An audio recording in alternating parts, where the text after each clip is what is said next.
The SPY closes within inches of new all-time highs. The triple Qs is gaining momentum for a big move. And volatility subsides, and we close under a significant support level on the VIX. Welcome back, everybody, to High Quality Trades, the channel where I provide top-notch technical analysis of the stock market, where we go over simple support and resistance levels, trendline breaks, and pattern formations, where I give you the price targets of where price is headed in the coming days.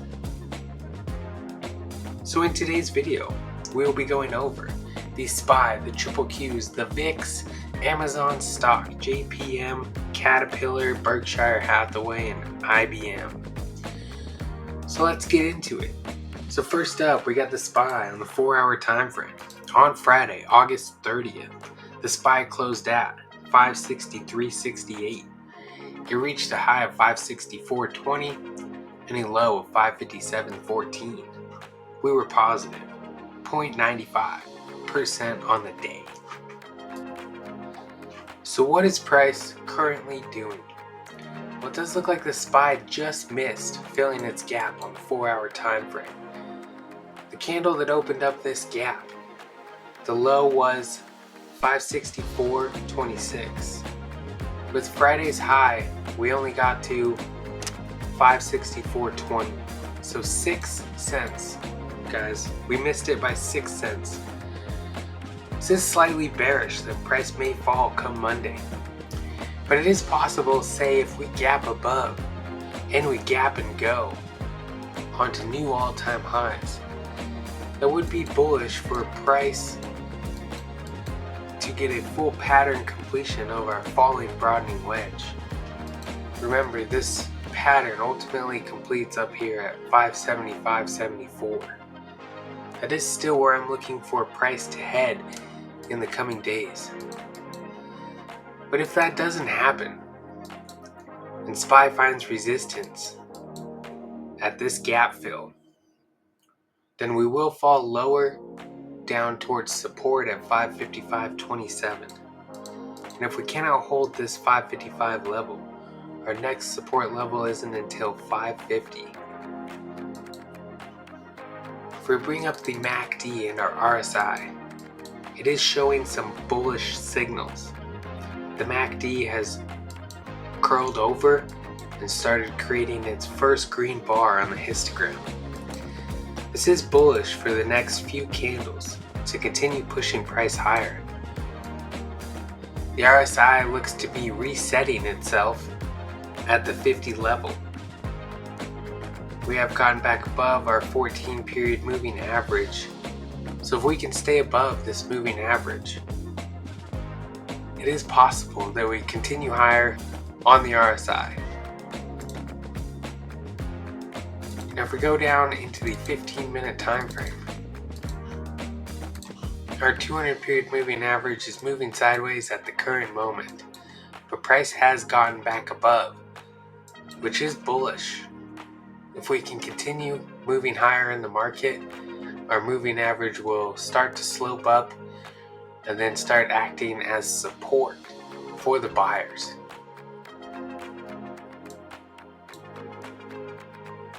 That would be the bullish scenario though.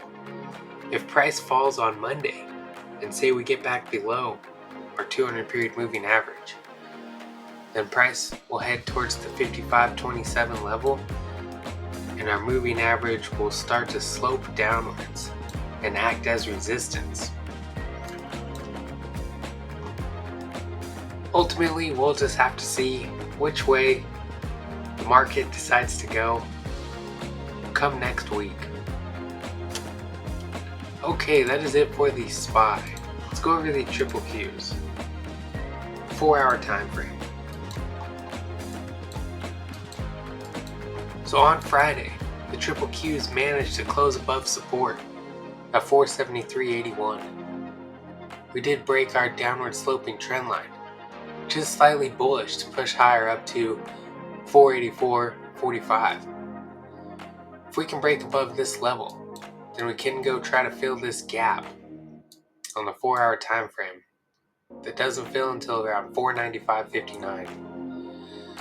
But if we can fill this gap, that would be bullish for the market to continue pushing higher, and the triple Qs may reach new all-time highs in the coming days to weeks.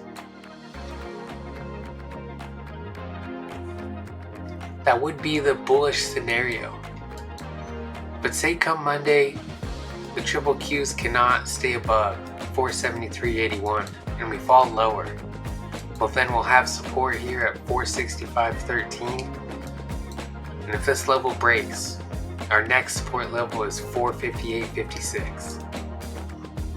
I am leaning more bullish. If we pull up the MACD and the RSI, we have gotten our second green bar to produce on the histogram, and we have curled back up, and we're approaching the zero line on the MACD. If we can cross through the zero line on the 4-hour time frame come Monday, this will be bullish to push price higher up to 484.45.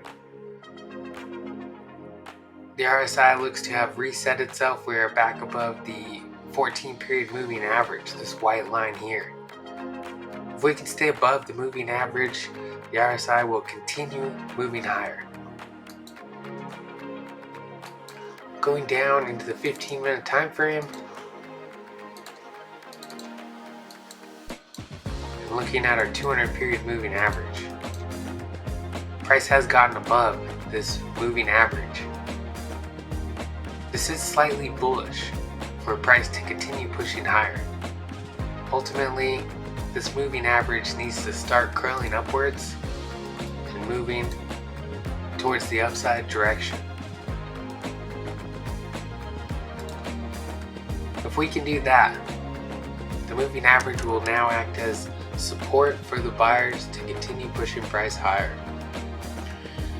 But if we do fall below this moving average, it will act as resistance and will continue moving lower in the market. Okay guys, that is it for the triple Qs. Let's head to the VIX.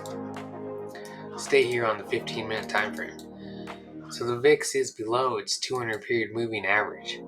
We are quite extended from it at the current moment, so we may get a push back up towards it, but as long as it's downward sloping, it will act as resistance as price comes near it.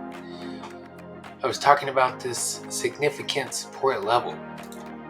If we go out onto the weekly time frame, I've found this 1537 level to be quite significant.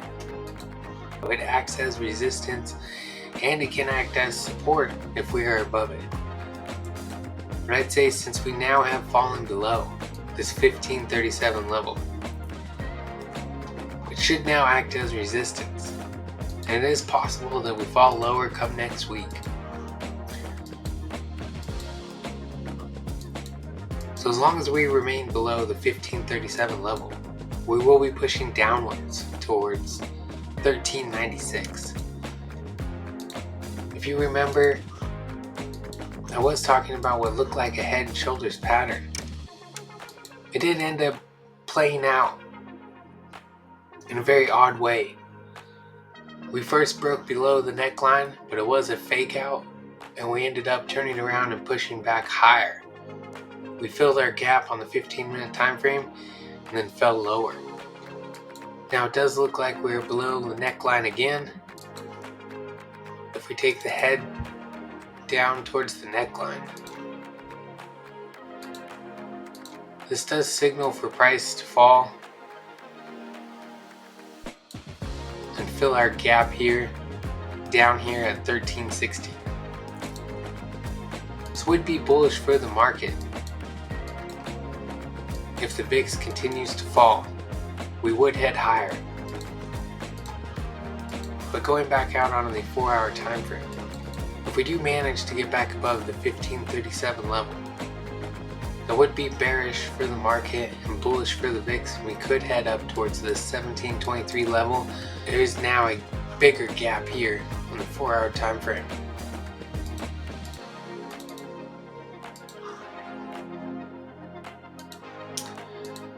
So this gap will need to be filled at some point.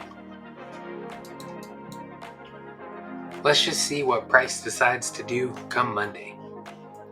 Alrighty guys, moving on to the stocks. Let's go over Amazon stock first. Amazon has finally broken out of this falling broadening wedge pattern that it's been in for quite some time, with this bullish break of the downward sloping trend line. If we were to just take the opening and move it over, it does signal for price to reach upwards of new all-time highs in the market, somewhere around 203.80. So that's where I'd be looking for price to go if we do get a full pattern completion. We first need to break above our resistance level here of 181.19, and then we can push higher up to our next resistance level of 188.59. For bringing up the MACD, I do believe it has just barely crossed through the zero line and is creating green bars on the histogram, which is bullish to continue pushing price higher. The RSI is above its 14-period moving average. As long as we remain above this, we can push higher in the market. So let's go on to JP Morgan stock. Now, JP Morgan has been in a ascending price channel for quite some time, and we're just reaching the upper trend line of this trend channel. Now, every time price gets close to this trend line, we usually retrace from it, fall back down towards support. So what I'm thinking price may do, because we have some divergences and the RSI is quite overbought, that we're going to get some bearish price action come next week. I'd be looking for a bearish engulfing candle, maybe a topping tail, or possibly a piercing candle. So if we do get some bearish price action, I'd be looking for a price to head down to 216.61. Alright, let's go over Caterpillar stock. So Caterpillar finally broke above its support level here at 350. It's what was resistance at 350. Now it is acting as support, and we should be pushing upwards of this 365.03 level in the coming days. This does look to be a giant descending triangle pattern. So if we were to get a full pattern completion of the descending triangle, this does signal for price to reach upwards of 391.31 in the coming days to weeks. Probably more weeks and maybe out towards a month or two, because Caterpillar does move kind of slowly. It's not a huge volume stock, but nonetheless we should be pushing higher now that we've broken out of this pattern for like the third time. So that's what I'd be looking for price to hit in the coming weeks to months on Caterpillar stock. Now let's go over Berkshire Hathaway. This is a fun one. So Berkshire Hathaway had a giant bull flag on the charts. We first wanted to see a full completion of the pennant of the bull flag, which did complete somewhere at that 450 level, which price managed to get above this week. We have gotten quite a bit of bullish price action here on Berkshire Hathaway, and now we are getting a almost full pattern completion of the flagpole on this bull flag. We just take the flagpole from over here, moving this over to the break, the flagpole. It does signal that price is going to reach 483.89, and then ultimately we'll probably start consolidating around this level, because that's a full pattern completion. But we'll see what price does. Maybe it'll go higher. I don't know everything. I can't see the future, so we'll just see when price hits this level what it does. I will say we are quite extended from the 200 period moving average here on the 4-hour time frame. So if price does retrace a little bit, I'd say this 20 period moving average, possibly the 50 period moving average, is where we'll find support, and those are good buying opportunities. Okay, that's it for Berkshire. Let's go over our last one, IBM stock. So IBM originally had this rising wedge pattern on the charts that did break towards the upside. I was saying a full pattern completion of the rising wedge was going to complete somewhere of upwards of 193.32, which we did get a full pattern completion of that. So since then we formed what looked to me like a descending triangle pattern here on the charts. So we did break out of that pattern, and this one is now signaling for price to hit upwards of 204.61. So we are reaching new all-time highs for the year on IBM stock.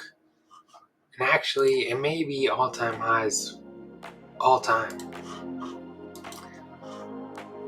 Nope, we're just shy of it by about $4. 206.22 would be a new all-time high. But this is signaling for a price to reach upwards of that level.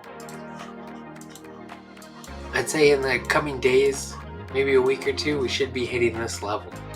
We're not too far from it, so it is most likely for price to hit that level before a retracement.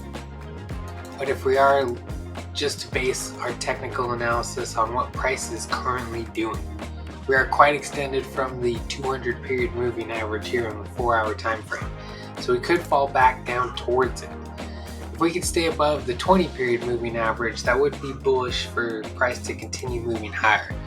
But if we were to fall any lower, maybe price will find support here at the 50 period. Anyways guys, those are just the stocks of interest that I'm seeing. So that's all I have for you in this video. Thanks for watching. High quality trades, and I'll see you in the next. Goodbye.